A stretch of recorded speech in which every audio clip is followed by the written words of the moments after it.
gola madaamii hojjettee galma kaayyoo keetii ga'uuf dirqama wantootaan isinitti himu kana sirriitti hojiirra oolchuu qabdu.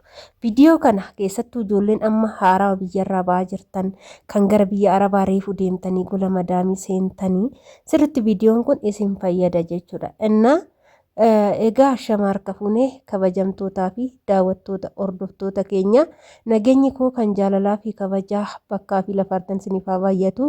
Anis obboleettiin keessan bakkaa fi lafan jirutti waaqayyoof galannaa ga'u nagaa fayyaa kooti. Viidiyoo kana laayik sheer godhaatii obboloota keenya amma biyyarraa dhufaa jiran akkasumas warroota biyya arabaa ga'an maaltu akka gola madaamii keessatti nama mudatu haala kamiin immoo hojjettee madaamii teetii walii galtee akka jijjiiramuu dandeessu viidiyoon kun isin fayyada jechuudha. Inni tokkoffaanii jalqaba gaafa biyyaa ba'uuf tokko jettee paaspoortii kee baafattee gara biyya arabaa deemuuf abjuu godhatte yookaan deemuuf kaayyoo qabaatte jechuudha. Inni jalqaba COC'n warri dallaala maallaqaan bitanii karaa qaxxaamuraatiin si guchisiisuu danda'u. Isaan akkasitti si haa guchisiisan malee carraan kun immoo si diduu danda'a jechuudha. Ati maal gochuu qabda? Qaamaan deemtee COC keessan barachuu qabda. COC barachuun wanti si fayyadu tokkoffaa meeshota gola madaamii keessatti argaman tokkoon tokko COC keessatti ni argatta. Yeroo gola madaamii geesse haaraa wasitti ta'uu hin danda'u jechuudha. Haalli hojii akkuma fedhes yoo ta'e wal fakkaataa achi yoo geesse jechuudha. Akkamitti akka hojjettu makinisaan manni akkamitti akka xaragamu algaan akkamitti akka afamu akkasumas immoo uffata kaawwayyan uffata tokkos gosoota garaagaraa gosa baay'eetu jira jechuudha.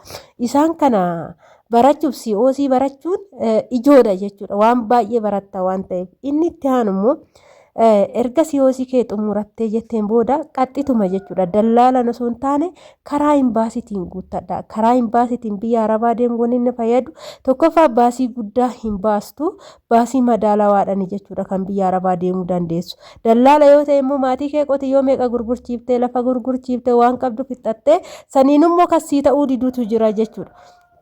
Garummoo baasii madaalawaadhaan karaa imbaasiitiin yoo biyya arabaa deemte tokkoffaa rakkoolee sirra ga'u imbaasuun itti gaafatamummaa fudhatu. Gaafa karaa dallaalatiin deemte garuu itti gaafatamummaa kan fudhatu dallaala waan ta'eef dallaalli immoo gaafa tachi geeche maallaqa ofii argate garagaree silaalu rakkoo ciccimaa sinirra ga'a. Garummoo imbaasiidhaan yoo ta'e immoo imbaasiin gahee mataasaa ba'achuu jecha rakkoolee sirra ga'uu danda'u hundumaayyuu ijoo godhate si faana ni ta'a jechuudha. Inni hattaanu erga achi geessanii immoo gola madaamii erga geessanii tokkoffaa sodaa jedhamu of keessaa baasuu qabdu. Bakka tokko jettanii gaafa xiyyaara kortanii keessa keessan keessa sodaa tokko jira waan wayyoo argate rifaatu jira yoo ta'e isa san mucuggootanii of keessaa baasuudha. Maaliif biyya haarawaa golli namaa haarawaa manni haarawaa namni haarawaa kan isinitti hidhattan innaa namni isaanii akka nama keenyaa miti tokko tokko hin qaqallataa tokko tokko hin furdataa adiidha. Namni isaanii yeroo baay'inaan adiidha. Deebi'ee haalli isaanii haalli uffannaa isaanii haalli jireenya isaanii keenyan adda kan ta'e jechuudha. Dhugaa dubbachuuf biyyoonni arabaa keenyan adda jechuudha. Kanaaf achi yoo geessan rifachuu hin qabdanii sodaachuu hin qabdan. Hojii keessan immoo dalagaan ofitti amantanii gola madaamii seenuu qabdu. Saniin booda waan hin dandeenye tokko nan danda'a jettanii itti hin galinaa jechuudha. Inni tokkoffaan afaan yoo hin beekne asii yoo deemtan afaan takkaa lama bichaa beektaniif afaan nan danda'a jettanii hin guutina. Dalagaa yoo hin beekne dalagaa nan danda'a jettanii hin guutina. Ijoollee teenya rakkoo sinirraan ga'a waan ta'eef hin beekuudhaan guutaa achoon gaheen baradha jedhaati. COC barattanii wanna hundumaa hojii biyya araba hundumaa nan danda'a jettanii ofitti hin amanina. Maaliif hojiin gola madaamii nama dhiba jechuudha. Dhugaa dubbachuudhaaf nama hin dhibu siniin hin jedhu nama dhiba waan ta'eef baradhaa. Akkasumas immoo gola madaamii ogeechanii hojii tokko yoo sinii galas yoo hojjettanis hojii hundumaa kanas nan danda'a kanas nan danda'a jettanii madaamiin na haa jaalattu jettanii hojii kamittuu hin fiigina. Isaan maal godhu ilkaaniin sitti kolfanii akka gubbaan isaanii adii keessi isaanii adii isinitti fakkaatin. Arabdoota jechuun gubbaan adii keessi gurraacha waan ta'eef ati dalagaa hundumaayyuu nan danda'a jettee gaafa itti fiiddee hojjettee namni dalagaa barachaa deema. Saniin booda madaamii waa hundumaa sitti gadi dhiistee waan hin jirre kanas hojjedhu siin jettee rakkoo guddaa sirraan ga'uu dandeechi waan ta'eef waan hundumattuu hin jarjarina hojii hojjettan san keessatti fakkeenya qulqullinnaa yoo deemtan nyaata hojjechuuf hin jarjarina suuta barattu waan ta'eef isaan hoos hin barattan isinirratti fayyadamuu barbaadu waan ta'eef inni itti aanummooyyuu jechuudha.